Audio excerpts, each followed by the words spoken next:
नमस्कार, हमारे Bharat Ratna news channel में आपका हार्दिक स्वागत है। मैं हूं प्रांजल। देखिए आज की प्रमुख खबरें। આણંદ જિલ્લાના ઓડ શહેરમાં મનોરથી કાંતિભાઈ છોટાભાઈ પટેલ પરિવાર દ્વારા જયમીનભાઈ તથા જયભાઈ લાલ દરવાજા જોશી ફળિયું પ્રણામી મંદિર પાસે ઓડ તેમના દ્વારા સરદાર પટેલ વિનય મંદિર હાઈસ્કૂલ ઓડ ખાતે વૈષ્ણવાચાર્ય ડોક્ટર શ્રી દ્વારકેશ લાલજી મહોદયશ્રીના શ્રીમુખે ગોપી ગીતનું આયોજન કરવામાં આવ્યું। 3 દિવસના આ ધાર્મિક પ્રસંગમાં શોભાયાત્રા, ગોપી ગીત નંદ મહોત્સવ, શ્રીનાથજીની ઝાંખી, ગોપી ગીત મહારાસનું આયોજન કરવામાં આવેલ। આ ધાર્મિક ઉત્સવમાં સૌ ભાવિક ભક્તોને આમંત્રણ પાઠવવામાં આવેલ છે। તારીખ 9-1-2-6ના દિવસે જોશી ફળિયામાંથી શોભાયાત્રા નીકળી હાઈસ્કૂલમાં આવી પહોંચતા વધાવવામાં આવી। ગોપીજનોએ ઠાકોરજીના વિરહમાં જે ગીત ગાયું એ ગોપી ગીત કહેવાયું, જે શ્રીમદ ભાગવતના 10મ સ્કંદના 31મા અધ્યાયમાં છે। એ ગોપી ગીતના પ્રભાવથી ઠાકોરજી પ્રત્યક્ષ થયા છે અને પ્રગટ થયા છે। સંપૂર્ણ ગોપી ગીતની વિશેષતા એ છે કે આખાય ગોપી ગીતમાં ભગવાન શ્રી કૃષ્ણને અલગ અલગ નામથી સંબોધ્યા છે। ગોકુળના પતિ શ્રી કૃષ્ણ છે। મનથી કૃષ્ણ સ્મરણ ચાલુ રાખવાથી હૃદય ગોકુળ બને છે। એક એક ઇન્દ્રિયથી ભક્તિરસનું પાન કરે તેને કહેવાય ગોપી। આંખો બંધ કરીને હૃદયમાં જો શ્રી કૃષ્ણના દર્શન થાય તો નંદ મહોત્સવ સફળતાથી ઉજવ્યો ગણાય। શ્રીમદ ભાગવત આગ્રહ કરે છે કે ભગવાનના સ્વરૂપમાં નિષ્ઠા રાખો। સતત એક સ્વરૂપનો વારંવાર ચિત્કાર કરો તો મન ત્યાં ચોંટી જશે। ભક્ત ભક્તિ દ્વારા ભગવાન સાથે એક બની જશે। Reporter Dilip Patel odd.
આગળ જતા રહો, બે જણ ત્યાં જતા રહો.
સમગ્ર કામગીરીને છોટાભાઈ પરિવાર તેમજ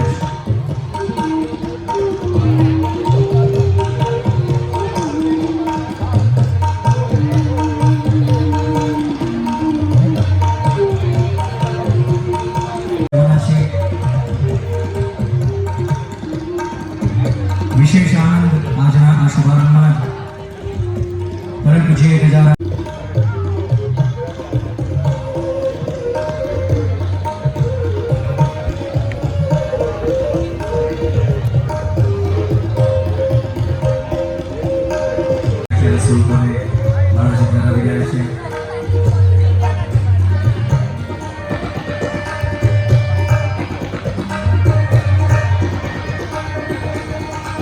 હવે આપણે સૌ અવશ્ય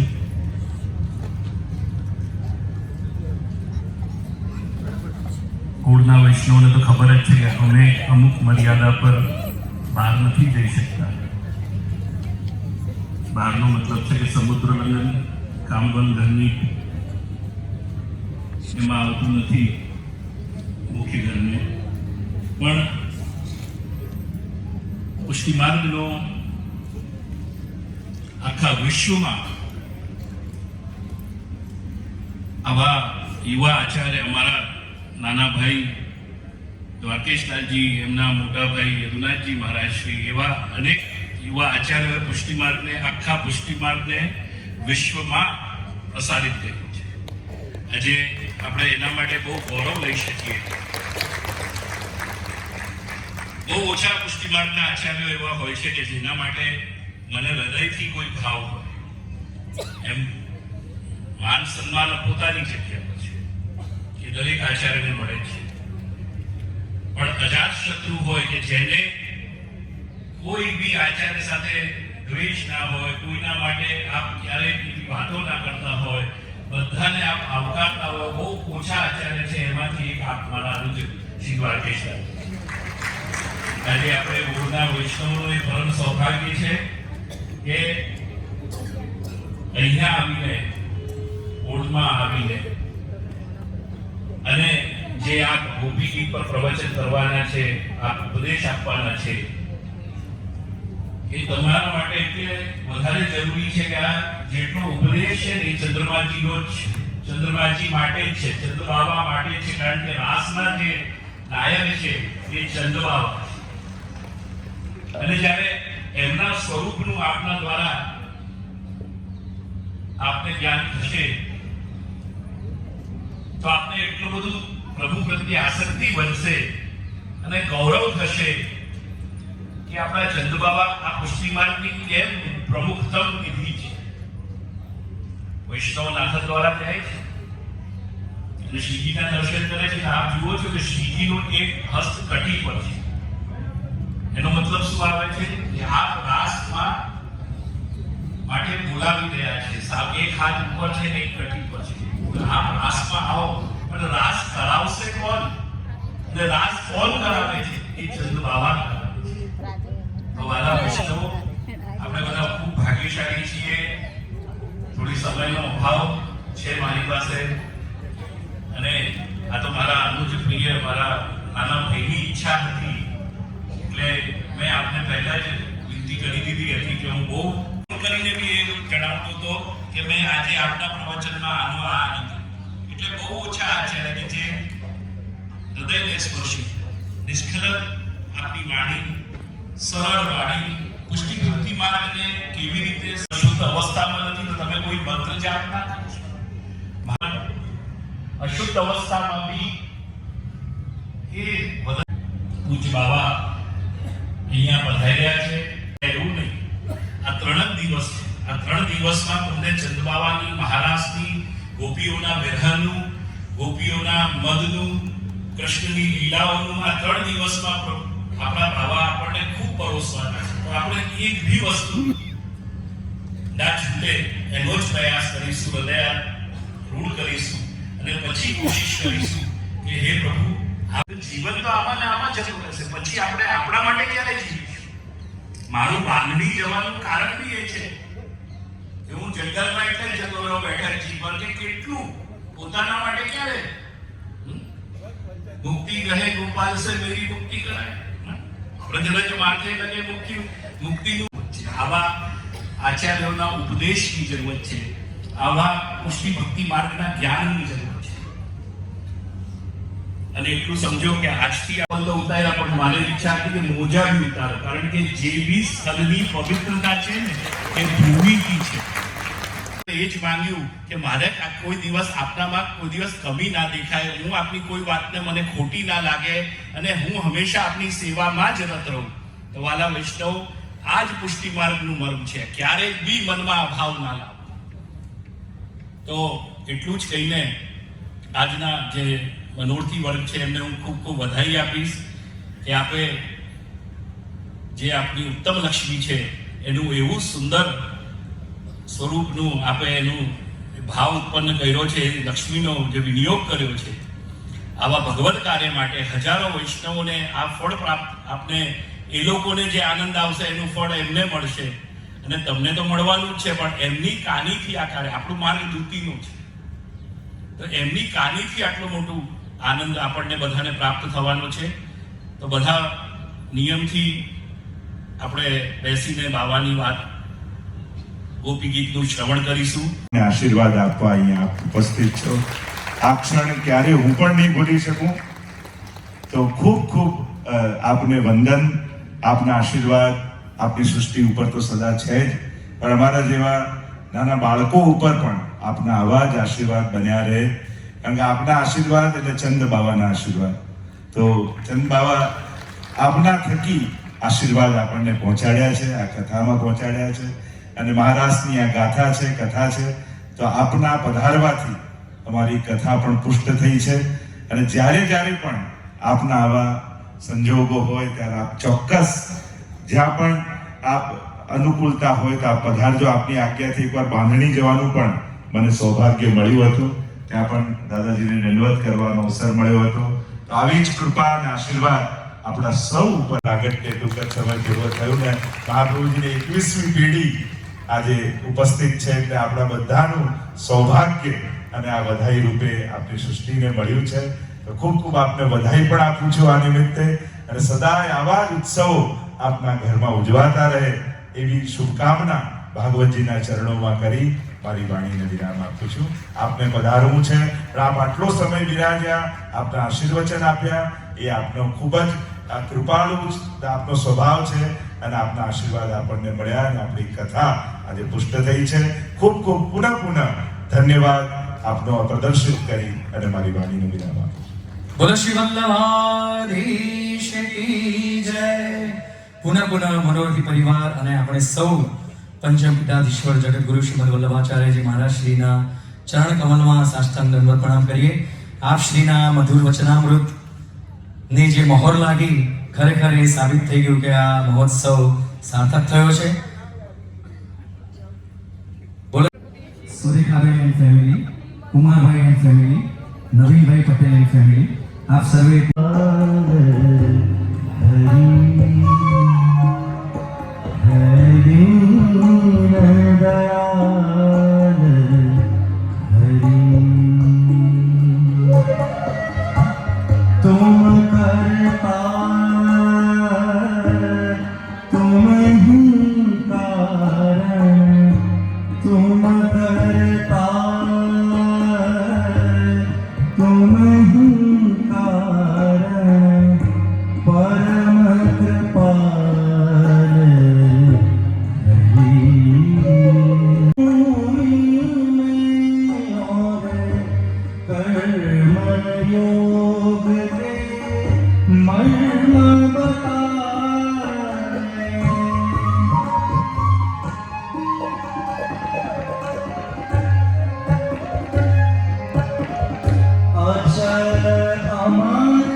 સેવા અને સત્સંગમાં વધી એનો શ્રેય પણ શ્રી દ્વારકેશદાસજીને જાય છે.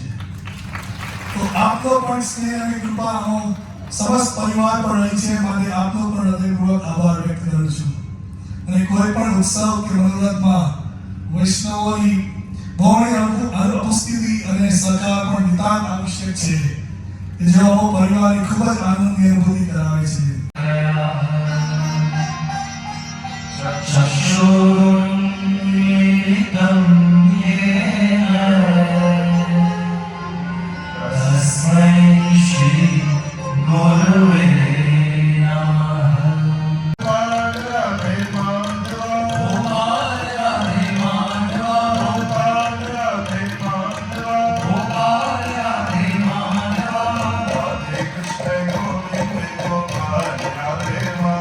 સાત વૈષ્ણવ ઉપસ્થિત છે અને ગોપી ગીતમાં સ્વર આપણે મેળવીને આનંદ કરી રહ્યા છે. 3 દિવસની આ યાત્રા અને 3 દિવસ આપણે એનો આનંદ લેવાના છીએ.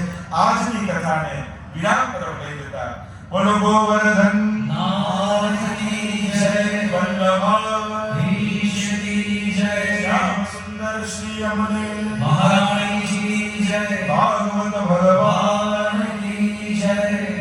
કથાની વિરામ તરફ લઈ જાઉં. મહાપુરુષો પધાર્યા છે, એમનું પણ અભિવાદન અહીં આચાર્ય પીઠ પરથી આપણે કરીશું અને ત્યારબાદ આરતી મનોરથી પરિવાર દ્વારા થશે. તો નામ જેના બોલાય એ શ્રી પ્રકારથી મંચ પર આવે.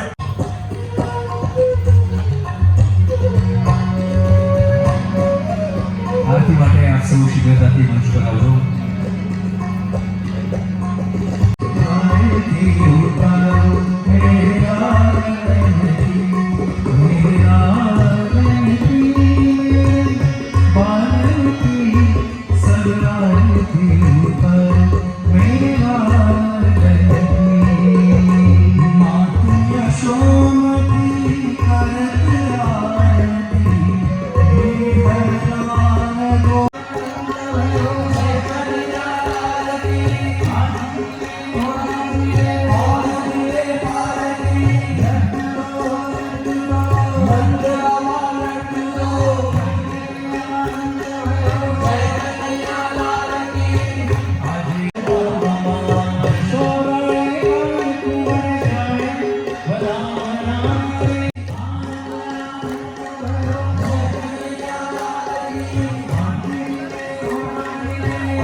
वीडियो को लाइक करें, हमारे चैनल को सब्सक्राइब करें और बेल आइकन जरूर प्रेस करें